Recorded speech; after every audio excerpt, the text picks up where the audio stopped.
Yan mga kagre, kahit ganito nakalalaki, pinapalitan pa rin namin yung mga mortality, yung bansita, pero na-treat na namin yan. So paraan namin, ilayo lang namin. So ito yung ating pinapalit mga kagre, subual din, kita mo kayo. Subual din yan, yung pinapatubo natin doon sa gilid ng bahay. Yan o. Pwedeng itanim dito, pwedeng patubuin muna. So ganun, kahit na mababa yung presyo ngayon, tuloy pa rin. Ayan, ang dami na nating nabalot mga kagre. So nahangin lang to mga kagre, lakas ng hangin. Maraming natumba, pati yung papaya natin natumba.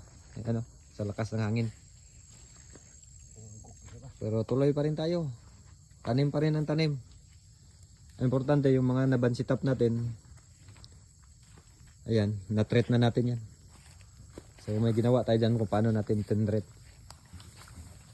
So ayan, daming natumba ko yun. May natumba pa doon, no? Oh, dami oh. Tanim pa rin tayo ng tanim. Ayan oh, mga tinanim namin oh. Lalaki na. Ayan, yung mga nabansitap. Ayan. So huwag sayangin yung area. Yun yung mga ginagawa natin. Patuloy tayo. Kahit na hack yung account natin mga kagre, tuloy-tuloy pa rin tayo. So ngayon, ang activity natin ngayon mga kagre. Ayan. Nandun sila oh, nag-prepare na sila. Para doon sa deliping at ayusin natin yung mga natumba. Ang daming dahon na nasira nung may bagyo kasi. So naipiktuhan tayo dito, sira lahat ng dahon, pero yun nga, pulyar. I-sprayhan natin ng pulyar yan para makarecover. At least pagdating ng development ng bunga, kaya. Ganun lang ang farmer mga kagre. May mga kalamidad, talagang ganyan. Nandyan yan, kasama yan. So sa atin lang mag-adjust tayo kung ano yung activity. So ayan sila, ang kasama. Umpisa na mag-dilip dito.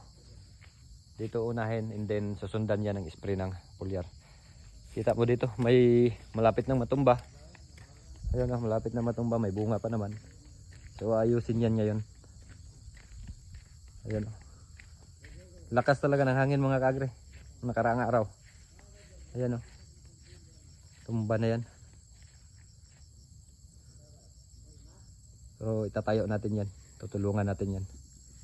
Sige tuka, umatake na naman. Kaya ito. Madali ang activity, emergent or immediate. Immediate important. So may tinatawag tayo na immediate important. Lahat ng activity sa farm important.